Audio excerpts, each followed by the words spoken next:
Okay, this is an overview of the transition year program. And again, this PowerPoint will be available for all delegates afterwards.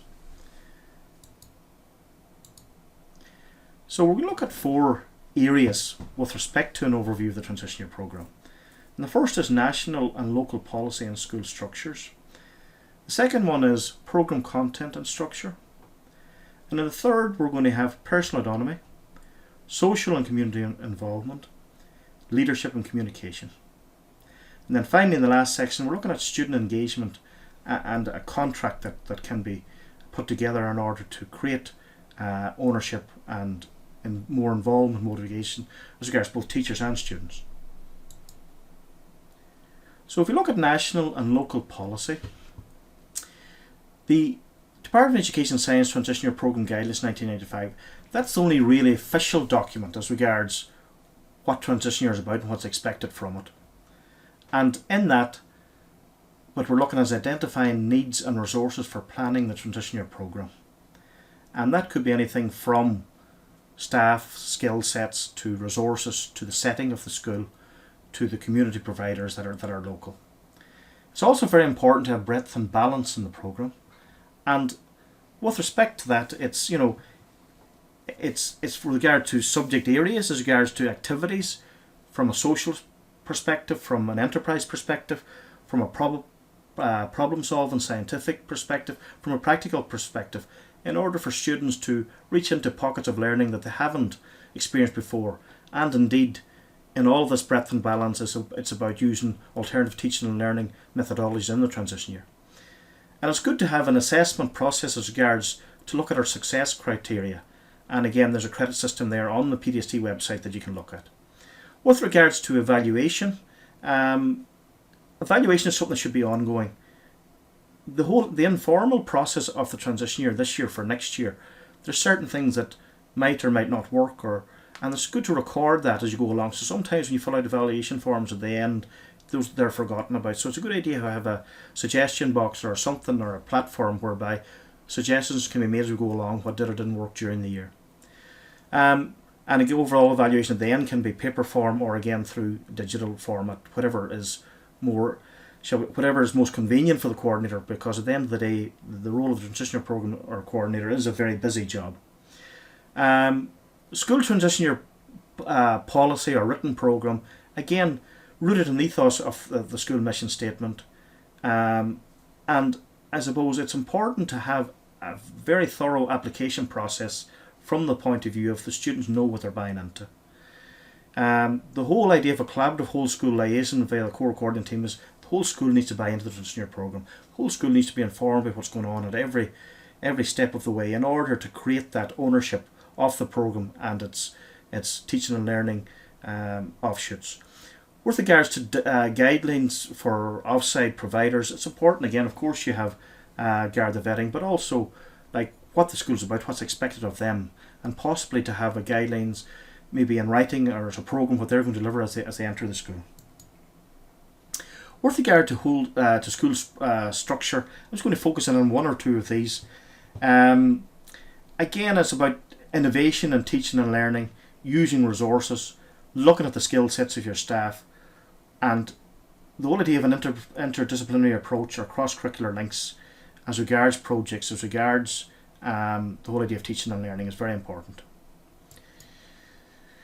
So the TY program structure as regards design, and again, you're always working from a strategic position in that you do put it together, it is delivered, but as you go along you may have to alter things depending on staff, depending on resources, depending on, at the moment, obviously in the COVID situation, that things will have to be altered. And of course, back to your assessment and evaluation, but the cycle is continuous as regards right from the start you're evaluating it. So the program content itself, the core subjects, your subject sampling, and your modularized learning. From the point of view of modularized learning is bringing modules in that looking at your staff, looking at the students you've got and their strengths and what has been their experience so far, should all help in designing modules for the transition year. And again, remember the breadth and balance, trying to bring in that right across the curriculum. Opportunistic learning, things will come on board that students will be interested in, that staff will be interested in. It's good to bring in things as you go along, even though they weren't planned. It creates that extra buzz or keeping your finger on the pulse sort of thing as regards transition year, and certain things that go on, be it to do with climate action, be it to do with relationships, be it to do with racism. There's all sorts of things that are going on in this world that transition year can provide a very positive contribution and create a holistic learning environment.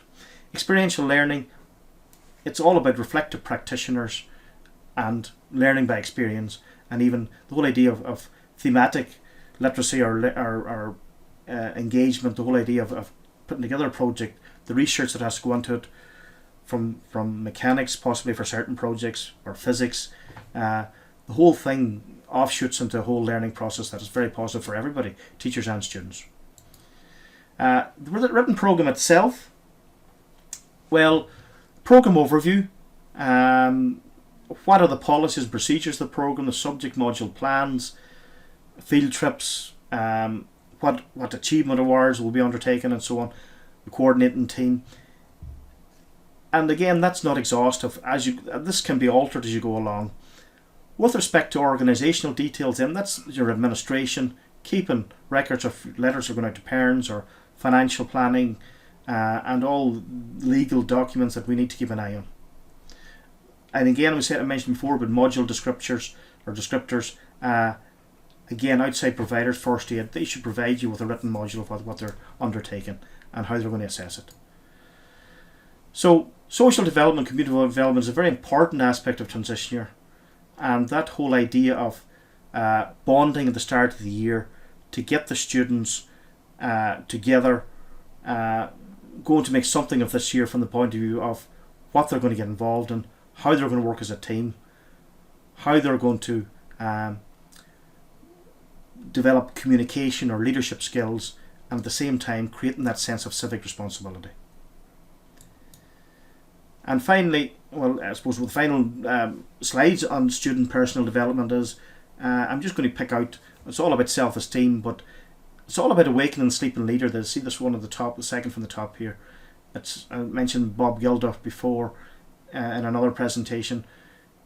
Again, the whole idea was he was a rock star, but he all of a sudden became a world leader as regards equality and poverty, and doing something about it. So it's all about these sleeping leaders among students, among staff developing skills and teaching new modules, students realising that there were strengths that they didn't know they have that they can get involved in.